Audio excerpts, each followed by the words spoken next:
काय मग कसे आहात सगळे? सर्वांना सर्वप्रथम श्री स्वामी समर्थ. व्हिडिओ स्किप करू नका, व्हिडिओ शेवटपर्यंत नक्की बघा. कारण मी या व्हिडिओमध्ये ना तुमच्यासोबत गुरुपौर्णिमेला मी जी काही स्वामींची सेवा केली आहे ना तीच मी तुमच्यासोबत शेअर केली आहे. तर इथं बघा आरव शाळेतून आला आणि तयार होऊन देवपूजेला मदतीला बसला.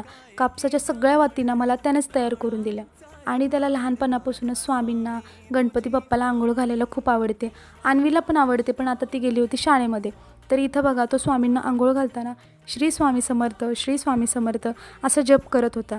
ते बघून मला इतकं छान वाटलं की खरंच आपली मुलं किती नशीबवान आहेत की एवढ्या लहान वयापासून त्यांना स्वामी सेवा करायला मिळते किंवा स्वामी त्यांच्या आयुष्यात आहेत. कारण स्वामी माझ्या आयुष्यामध्ये तर खूप उशिरा आले.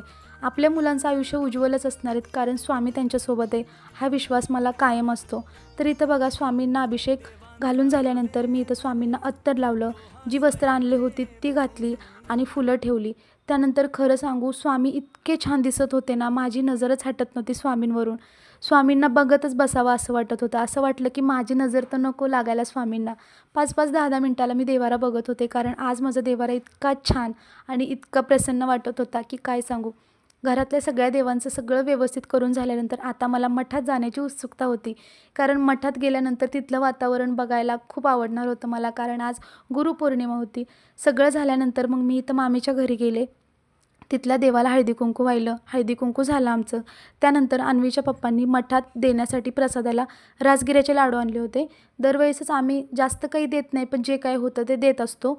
तर आता आम्ही तिकडे मठातच चाललो होतो. इथं बघा मठात गेल्यानंतर इतकं छान वाटत होतं आणि तिथे एक प्रार्थना लिहिली होती स्वामींचं गुरुपद घेण्यासाठी.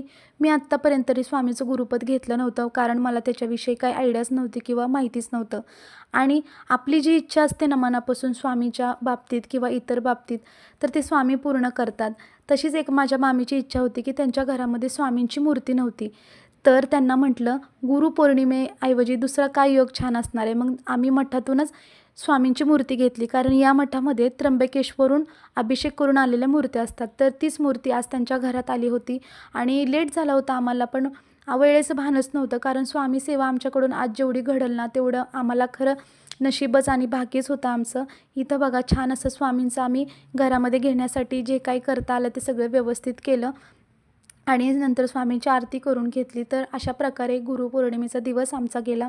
तुमची गुरुपौर्णिमा कशी झाली मला कमेंटमध्ये नक्की सांगा आणि व्हिडिओ जर आवडला तर अगोदर सबस्क्राईब करा. भेटूया पुढच्या व्हिडिओत. Bye bye.